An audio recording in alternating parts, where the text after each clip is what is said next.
వరకట్న వేధింపులతో భార్యను చంపిన భర్త.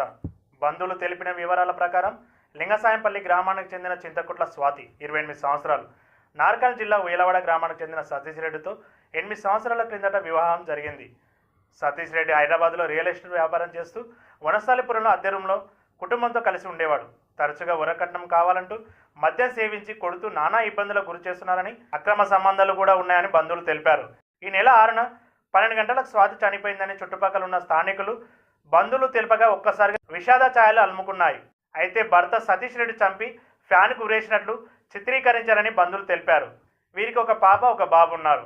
న్యాయం చేయాలంటూ 3 రోజులుగా ఆందోళన చేస్తూ న్యాయం జరిగే వరకు దహన సంస్కారాలు చేయమని బంధువులు తెలిపారు.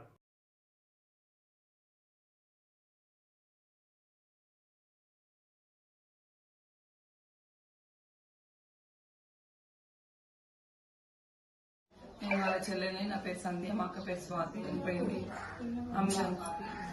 ఆమె చావుకు కారణం మా బావ. ఆడపడుచు స్వాతి, ఈమె చావుకి కారణం భర్త. చంపేసింది భర్తనే. ఎవరమ్మా అమ్మ భర్త? సతీష్ రెడ్డి, ఉయ్యలవాడ. అంటే ఏమనే అనుమానం వస్తుంది అతని మీద?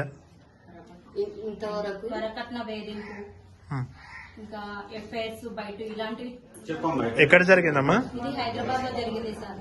అంటే హైదరాబాద్ అంటే వీళ్ళ సొంతం ఇల్లా ఇక్కడ? అక్కడ రెంట్ సార్, రెంట్. అంటే మీకు ఎట్లా తెలిసింది ఈ విషయం? మాకు పక్కల వాళ్ళు ఫోన్ చేస్తే తెలిసింది సార్. అంటే ఎన్ని రోజులు అయిందంట?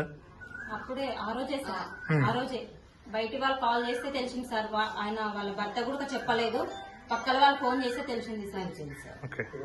అది కూడా 10 గంటలకు వచ్చిపోతే 12 గంటలకు వీళ్ళ పక్క వాళ్ళు కూడా 12 గంటలకు చెప్పేసారు. 10 వరకు అంతా తెలిసిందంట. అయితే మేము పోయేసరికి మొత్తం కింద పడబెట్టింది సార్. మాకు చూసేసరికి ఏదన్నా ప్రూఫ్స్ ఉంటాయి కదా సార్. మేము పోయేవరకు కింద పడబెట్టింది సార్. అంటే కొట్టిన దెబ్బలు ఏమైనా అట్లాంటివి ఏమైనా కనిపించినాయా? ఏం కనిపించలేదు సార్. ఉరి పోసుకున్నారని ఒకటి చెప్తున్నారు. పోసుకున్న దానికి ఏదన్నా ఒకటి ఉంటది కదా సార్. అలాంటివి ఏం లేదు సార్. కాకపోతే నాలుగే బయటకు వస్తుంది, కళ్ళు ఎలబెడతారు. అలాంటివి ఏం లేదు సార్. పాపను కూడా బెదిరించిండు, ఏం జరిగింది చెప్పొద్దని బయటికి. లోపల పాప దగ్గర జరిగింది. ఇంకా ఈమె చనిపోయిన తర్వాత లోపలికి పిలుచుకొని పిల్లలకి ఇంకొక కొత్త మమ్మ వస్తుంది మనకు. మమ్మీ దేవుడి దగ్గరికి వెళ్ళిపోయింది. బయటకు తీసుకుపోయినా. చిన్న పిల్లలు ఉన్నారు, వాళ్ళని ఎవరు చూసుకోవాలి సార్? అంటే ఇబ్బందులు పెడుతుండే కదా? టార్చర్ బాగా, ఆయన పెట్టిన టార్చర్ వల్లనే ఇంతవరకు జరిగింది సార్. పిల్లలకి న్యాయం జరగాలి సార్, అంతే. మేము కోరేది అదొక్కటి. అంటే శవం ఇప్పటి వరకు వచ్చి 3 రోజులు అయింది. 3 రోజుల నుండి ఎలాంటి పరిష్కారం జరగలేదు సార్. అంటే ఎప్పటి వరకు తీస్తారు? మాకు పరిష్కారం జరిగిన తర్వాత దానం చేయాలి. మాకు న్యాయం చేయండి సార్, అంతే. మేము కోరేది అదొక్కటే సార్. అది పిల్లలకే.